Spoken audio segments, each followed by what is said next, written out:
What does it do, YouTube? Welcome back in. I'm Scotty.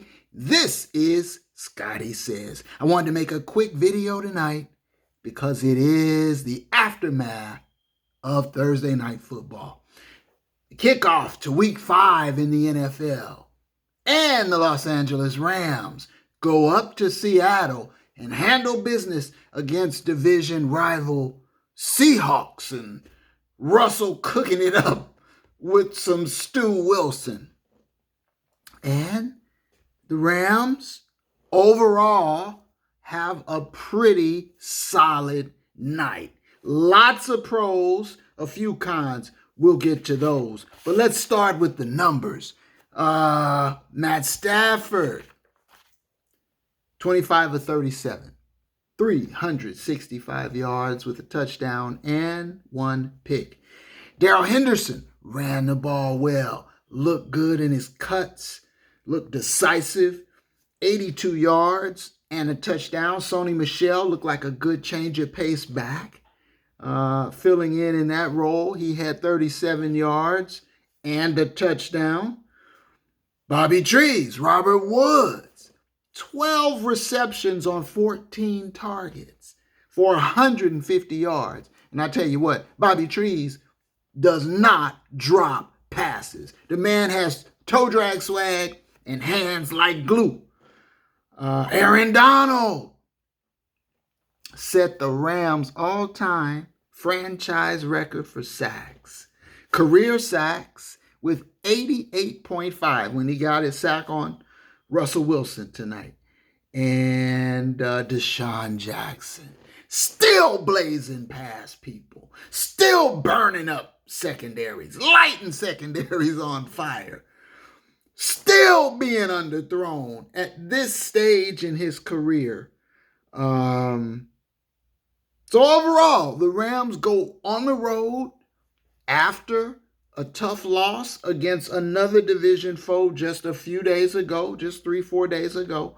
They go on the road up to Seattle, always a tough place to play, and they handle business. They do what they have to do, and they come away with the W, most important of all. However, there's still a couple of things that concern me. We keep having Matt from Detroit sightings. Everything's going along fine.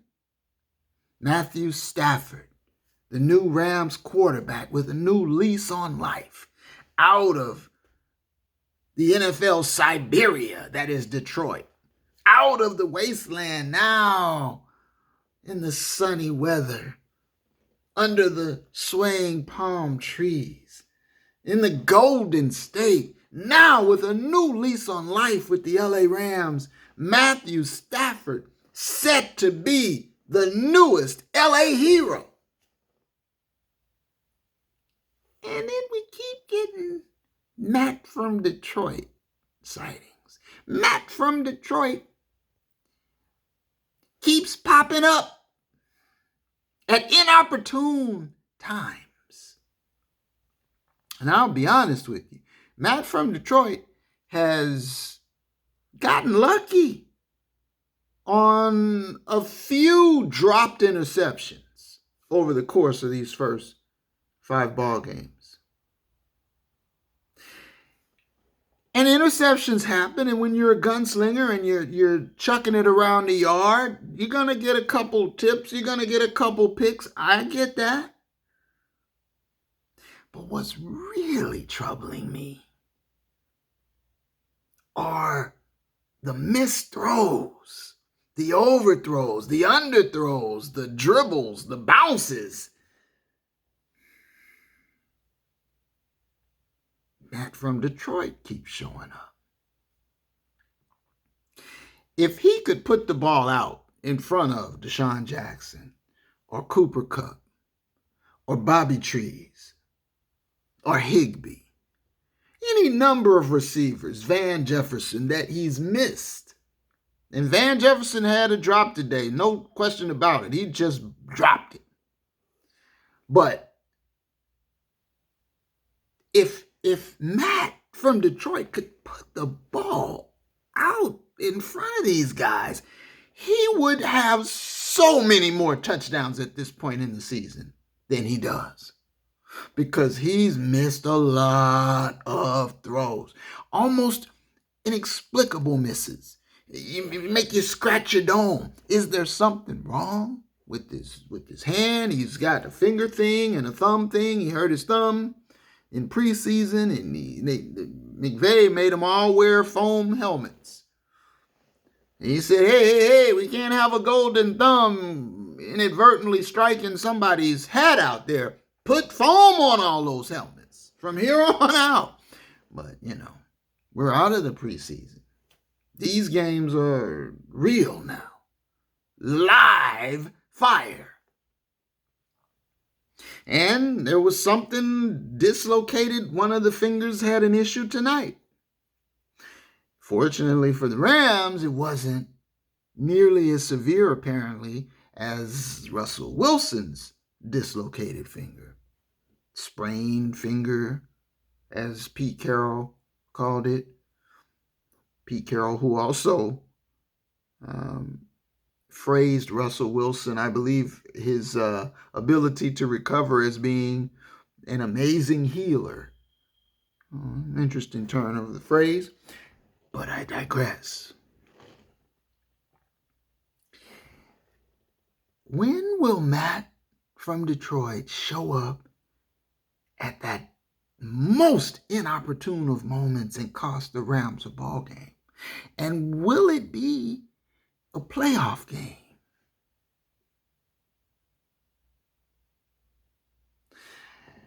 I don't know if it's fair to say all of the misery of the Lions over the past 12 years are organizational.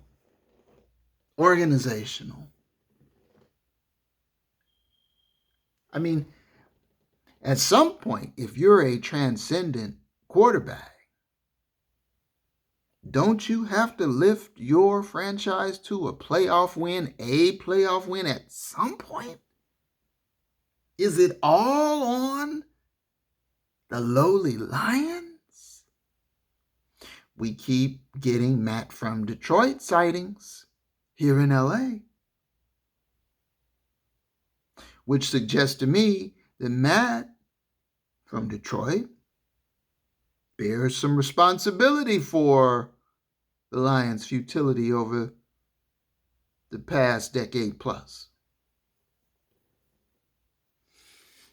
And now I feel a little worried, a little jittery that Matt from Detroit is going to continue to show up here in LA.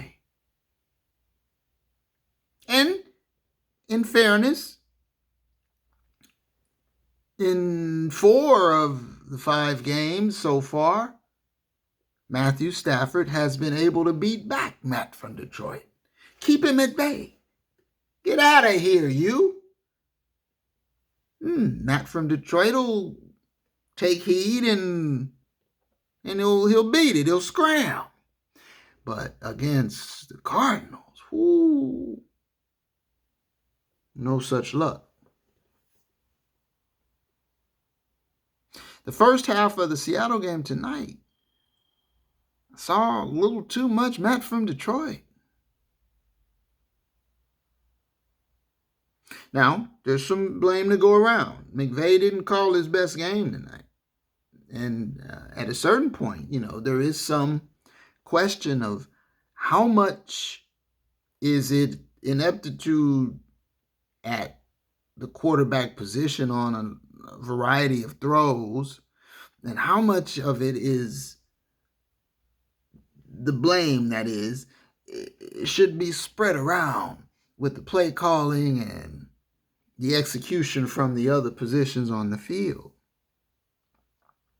We're going to monitor this closely as the weeks progress. It's not just all about Matthew Stafford now, because at the end of the day, he had a great game. all things considered, they got the dub, most importantly. And so far, 5 games into the season, on balance, he has been an upgrade over the golfer, the banished signal caller, who now resides in Detroit. More on that in a moment. But there's some other cons, some other concerns. The Rams D, they don't look as dominant as last season. We're at the quarter pole now, or give or take, with this 17-game season. And so there's that concern. Can they stop the run? The Cardinals gashed them in the fourth quarter, and especially that last drive on the ground, just carved them to bits.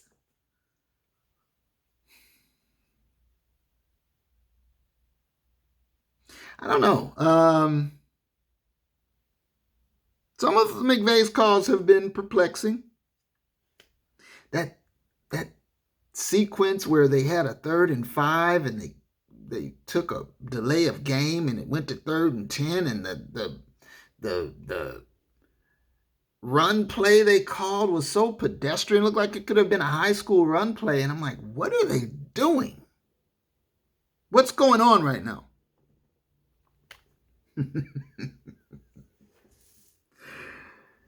The double punt. I didn't. Who knew?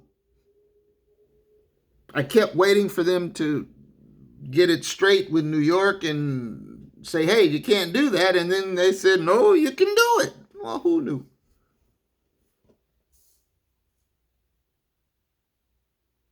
I hope that we didn't sustain any injuries. There were some injury concerns. I saw Kupp looked as though he had a little bit of a shoulder or collarbone issue at the very end, but I saw him in his interviews afterward and he seemed to be okay. Floyd seemed to go down. I think he got rolled up on maybe the last play of the game, or very close to the end of the game. And so I hope he's okay. Darius Williams was the victim of friendly fire. I believe it was Taylor Rapp. Came hurtling across to avoid an opponent and took out his own man. So we're hoping Darius Williams will be okay. But at the end of the day now, 4-1 at the quarter pole or thereabouts as we start the second leg of the season. Overall, special teams, stable, solid. Gay, the place kicker, was a little wobbly though. So there's that. But all those guys have a day or two. But the very best of them, you can rely on them like clockwork. Now the schedule turns, and over the next three games, the Rams get a chance to fatten up a little bit on lower tier opponents. They kick off their next game to start week 6, a week from Sunday, with the New York G-Men. That's gotta be a win. And then that's followed up with the return of the golfer to the palace at SoFi. Oh, that should be a beauty. It won't exactly be Tom Brady going back to New England, but the golfer at SoFi against Matt Stafford, that should be an interesting game. And the Rams damn sure need to win it. And very likely the Lions will still be winless at that point. I don't know their schedule. I don't have it right in front of me, but there's a good likelihood they'll still be winless at that point. And then they follow that up with the Texans at Houston, right? So now your next 3, you get a chance to fatten up, and by all rights, you should end up now at 7-1 at the 8-game mark, what used to be the halfway mark. And that's what I'm looking for. So all in all,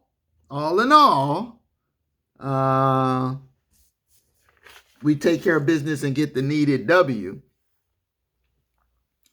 However, the other thing that gives me some pause, speaking of the return of the golfer, the exiled, banished QB, he went 8-0 with Sean McVay against Arizona. Matthew Stafford is 0-1. And that could be an anomaly. And Arizona appears to be a very good team, and Kyler Murray is really rounding into the full deal. But that's a little disconcerting. And again, so many missed throws from Stafford in that Cardinal game. Golf-like, I dare say. We're going to keep an eye on the goings-on at the Palace. Trust and believe. We'll be paying close attention. The career numbers of Matthew Stafford and Jared Goff are eerily similar, as we've discussed on another video. When you look at their career passer rating, their career touchdown to interception ratio, their career percentages, completion percentages, eerily familiar, eerily similar, eerily close.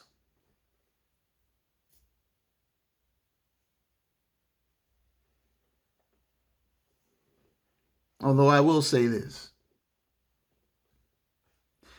Without Sean McVay, Jared Goff has never won an NFL game.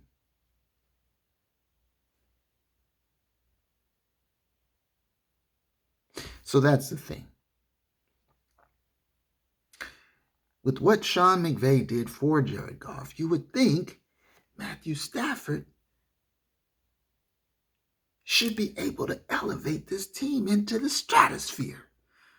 And yet when I see Matt from Detroit keep showing up, haunting, plaguing Matthew Stafford, I feel the concern. We'll keep monitoring the goings-on at the Palace. And let me know, what do you think? Am I overreacting? Are you seeing what I'm seeing? Or we're going to be okay. And at the end of the day, we got the dub and you just move on. I don't know. Winning covers a lot of ails. But the ails are still there. So, for now, I'll take the win. Until next time, Scotty says, like, share, subscribe, and see you on the next video. One love.